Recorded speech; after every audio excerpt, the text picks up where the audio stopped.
মন ভালো করার জন্য একটা রিফ্রেশিং প্লেসই যথেষ্ট। আপনার মনটা যতই খারাপ থাকুক না কেন, আপনি সুন্দর কোনো প্লেসে যাবেন, দেখবেন আপনার মনটা অটোমেটিকলি ভালো হয়ে গেছে। হ্যালো এভরিওয়ান, আসসালামু আলাইকুম। রুমে থাকতে তো আমার একদমই ভালো লাগে না, তার উপর ঢাকাতে তো আরোই না। তো আজকে আমি চলে যাচ্ছি শাপলা বিল রিসোর্টে। আমরা তো 100 ফিটের কাছাকাছিই থাকি, তো ফার্স্টে আমরা 100 ফিট থেকে বসুন্ধরার ভেতর দিয়ে 300 ফিটে চলে আসলাম। রাস্তাগুলো দেখছেন কত সুন্দর, আমার তো অনেক ভালো লাগছিল রাস্তাগুলো দেখতে। তো সামনে কাঞ্চন ব্রিজ থেকে বামে বাণিজ্য মেলার সামনে দিয়ে জিন্দা পার্কের পাশ দিয়ে একদম ভেতরে সোজা চলে গেলাম গ্রামের মধ্যে। আর এখানে এসে তো আমি পুরোপুরি অবাক হয়ে গেলাম, ঢাকার এত কাছে এত সুন্দর একটা গ্রাম আছে সেটা তো আমি জানতামই না। আপনারা আসলেই বুঝতে পারবেন কত সুন্দর। আর এইখানে অনেক সুন্দর সুন্দর মাটির বাড়ি ছিল, অনেক সুন্দর সুন্দর বাংলো বাড়ি ছিল, আর আঁকা বাঁকা পথগুলো দেখতে অনেক ভালো লাগছিল। তো ফাইনালি চলে আসলাম আমাদের সেই কাঙ্ক্ষিত প্লেসে। আর এইখানে প্রবেশ করার জন্য জনপ্রতি টিকিটের মূল্য 50 টাকা করে দিতে হবে। তো কাঠের সাঁকো দিয়ে সামনে এগিয়ে যাচ্ছিলাম, আর চোখে পড়লো অনেকগুলো সবজি গাছ। এখানে আসলে আপনার মনে হবে আপনি আপনার বাড়িতেই আছেন, একদম গ্রামীণ পরিবেশ। তো যাই হোক, এখানে আসার পর তো আমার ভালোই লাগছিল। কাঠের সাঁকো দিয়ে হেঁটে যাচ্ছিলাম, প্লেসটা অনেক বড় ছিল। আর আমি বারবার দেখছিলাম শাপলাগুলো ফুটছে কিনা, দেখছিলাম আর সামনের দিকে এগিয়ে যাচ্ছিলাম। তো আমরা নৌকাঘাটের কাছে চলে আসলাম। এখানে আসার পরে দেখলাম দোলনা, আর দোলনাতে না উঠলে তো আমার একদমই চলে না, তাই একটু দোল খেয়ে নিলাম।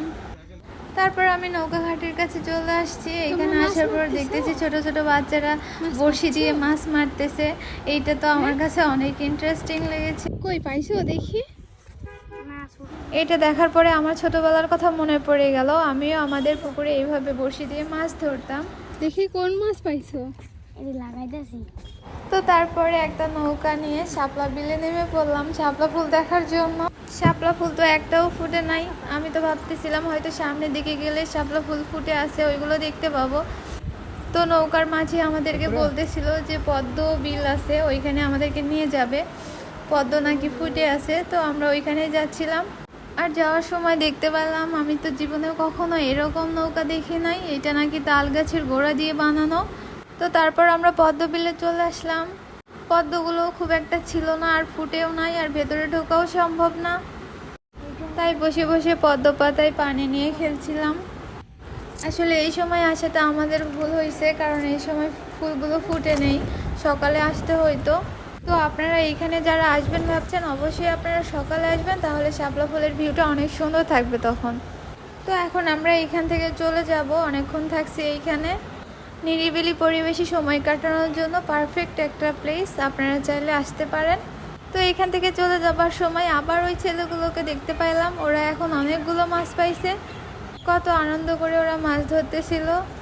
আসলে শৈশবকাল অনেক সুন্দর, ওরা হয়তো নিজেরাও জানে না ওরা ওদের লাইফের শ্রেষ্ঠ সময় এখন কাটাইতেছে। তো এইখান থেকে বাসায় যাবার জন্য আবার রওনা দিলাম।